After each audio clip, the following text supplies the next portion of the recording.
In other news now, the US President Joe Biden is in the UK on the eve of the NATO summit in Lithuania, and Biden met Sunak at 10 Downing Street, calling the relationship between the two countries rock solid, even though differences remain over the transfer of cluster bombs from the US to Ukraine. Just a short while ago, Biden also met King Charles at the Windsor Castle. Now, the US President's visit to the UK is his fifth meeting with Sunak in as many months. British Prime Minister Rishi Sunak has already opposed Washington's move to supply cluster bombs to Kyiv. Sunak stated that UK is a signatory to the convention which prohibits the production or use of cluster munitions and discourages their use as well. It's good to be back. You know, we've only been meeting once a month. We met in San Diego, Belfast, Hiroshima, Washington, here, and couldn't be meeting with a closer friend and a greater ally. And we've got a lot to talk about. The discussions around come in the backdrop of the Ukrainian President Volodymyr Zelensky is pushing NATO for a clear answer on when the country can join the alliance. The warring president has also agreed to a conditional ceasefire proposal provided that Ukraine gets to become a member of the NATO.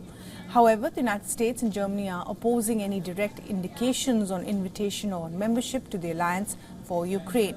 Meanwhile, Biden has described the UK as a United States' closest ally. Recently, both countries signed a new economic partnership, the Atlantic Declaration.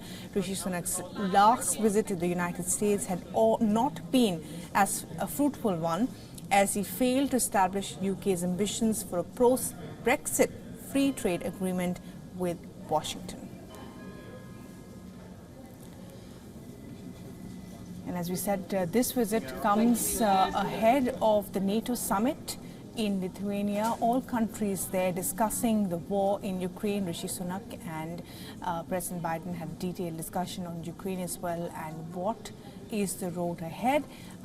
Even though these two countries are close, there seems to be differences on the approach to the war in Ukraine, as Biden has approved the use of cluster bombs from the US to Ukraine. Rishi Sunak making his differences over that apparent.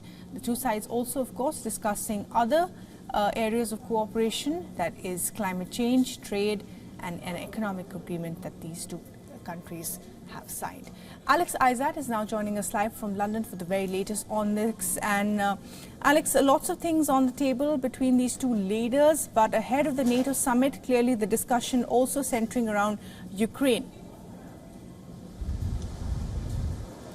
Absolutely. There's going to be a lot of talk about Ukraine, especially when NATO conversation starts on Wednesday. At the moment, there does seem to be a bit of a differentiation between who exactly is for Ukraine joining NATO, and the US hasn't really been exactly clear. We've heard President Joe Biden say that he would like Ukraine to join NATO once the war is over, but there are rumblings that it's not exactly as black and white as that.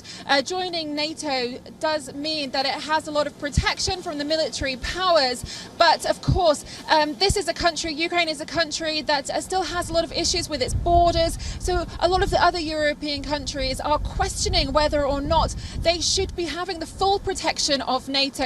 And so far, since the war began over 500 days ago now, a lot of those within power in Europe have given money already to Ukraine. So what they would get extra from NATO, well, not really much more than they have at the moment. They're getting military aid, they get sanctions, financial aid as well. So all of those things that they have already got. And let's not forget that it's not just about Ukraine when we head to NATO. Sweden as well wants to join NATO, but that has been put on the back burner for the past couple of years as well. Now, when it comes to the US and the UK, it's not just about NATO, although that is obviously the next step in the conversation that both those leaders will be having this week. There's also a conversation when it comes round to AI. Rishi Sunak, the Prime Minister here, is really keen on pushing forward as being a strong leader in the world of AI and potentially putting in regulations. And he wants the US to come on board and to show that the UK is still strong, even without Brexit, without Europe by their side, in fact. And Rishi Sunak is really keen to be pushing that forward. So that's a conversation that they'll no doubt be happening. Obviously, Biden and Sunak had only 38 minutes this afternoon, but they will go on to speak again, no doubt at NATO, but also again in October, from what we understand, talking about some of the wider issues of the AI, of climate, of all of those other conversations that just couldn't happen today because it was quite a short time frame. And from what we understand, it was meant to be 45 minutes, but it was delayed a little bit there. But there will be these ongoing conversations, no doubt. Well, absolutely. And Alex, this is the fifth time that these two leaders are meeting in as many months. Rishi Sunak's last visit to the US was not very fruitful. The FTA was not signed. Clearly, a lot of things, to be discussed between these two countries. And going back to the point that you made about the NATO membership, there's Sweden who's bidding for a NATO membership. Turkey has said that they need to get the EU membership before Sweden can be on board the NATO. And of course, the fact that Zelensky is now saying that if you give me NATO membership, then there might be discussions on a ceasefire.